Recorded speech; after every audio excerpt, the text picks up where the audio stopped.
we used to talk about the San Francisco 49ers. And then we talked about the Santa Clara 49ers. And now we cover the orphans of the NFL. Yeah. They have no home. Right. Here's what I want to say. First of all, I think we need to seriously make one thing clear. We are not blaming Santa Clara County for anything. No. This is a serious business. There is a COVID pandemic, and they're doing what they think is right for their population. Yeah. And it has fallout on Stanford, on the 49ers, and on other programs, other places, other programs. Nothing wrong with that.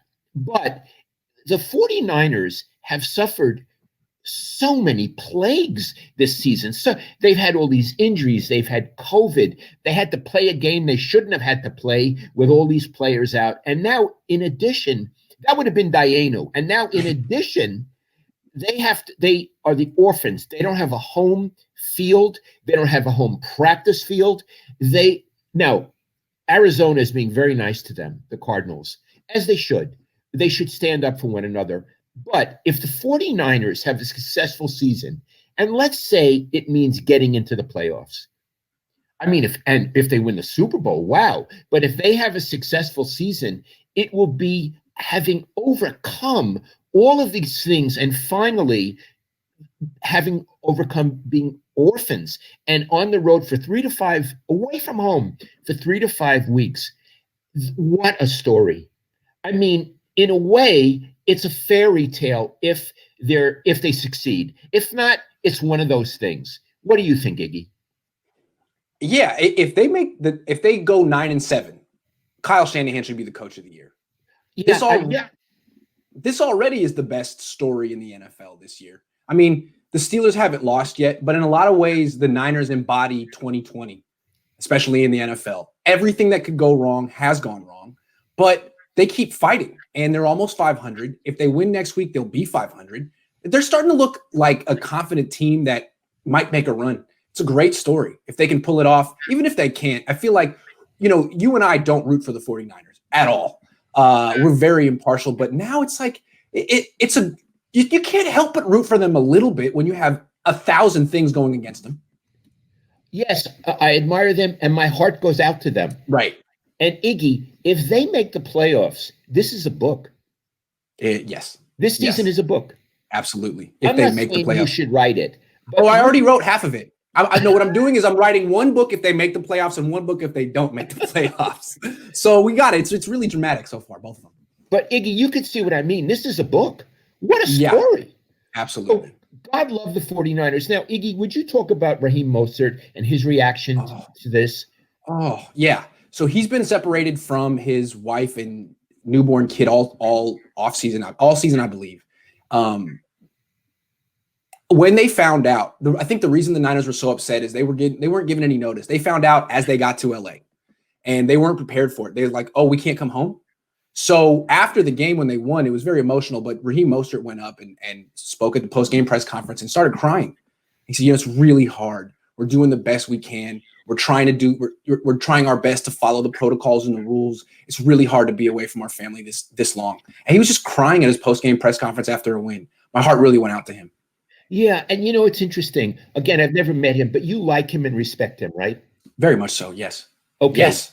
First of all, for a tough guy, yes, to show that vulnerable side, I always am touched by that, Iggy. Yes. I'm touched. I mean, he's a tough guy, and to show his feelings and his depth is so nice. And in addition, he was in a way crying for the whole team. Yes, that's right. Yes, he was crying for all of them because it must be how so many of them feel inside. And so I want to say, had I been on that call, I would have been deeply touched. Absolutely. I was deeply touched. Yeah, it's like I'm writing my grades and I'm listening to people talk at the same time because I'm trying to be efficient, and then I hear him start crying. It's like, well, let me put the grades down for a second. Yeah. Let me pay attention. Whoa. I feel sorry, Raheem. But I was talking to an old coach, and he was saying, this is really, well, keep going. I was going to say, in our culture, tough guys don't cry. Right. And that's all I wanted to say. He's a tough guy, and he cried, and God love him. I'm sorry, Iggy. Please go on. No, that's a good point. I was talking to an old coach, and he said, it must be really upsetting for the players, but from the coach's perspective, it's not bad. Now you can monitor your players even better. You know where they are all the time. You don't have to worry about what they're doing at home, what their distractions. It's boot camp. So the players should be really, aren't happy, but the coach is like, you know what? At least I can monitor you better. And the silver lining, Niners are 4-2 on the road and 1-5, 1-4 at home this year. So it's so interesting to get a coach's perspective because they don't think the way we do, and they don't think the way players do. From their point of view, they have total control. Good, that's what we want. Yeah, way more control than when they're at home. You never know who's going to go into their house, who they're meeting up with, if it's a wife, if it's a girlfriend, who's coming into their orbit. Now you can it's like Big Brother. It's like 1984 in this Renaissance hotel in Arizona. They got them, so maybe it'll be a good thing. Boot camp. Hey, Iggy, I just reread 1984 last week. Did I tell you that? Really? Yeah. Did it mean anything differently to you at this age and at this stage in 2020?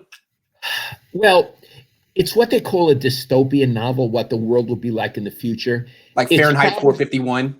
Yeah, and it was, in that regard, it was really great. It was very interesting, and it was a real attack on communism, on, Stalinism and what it was like in Russia at that time.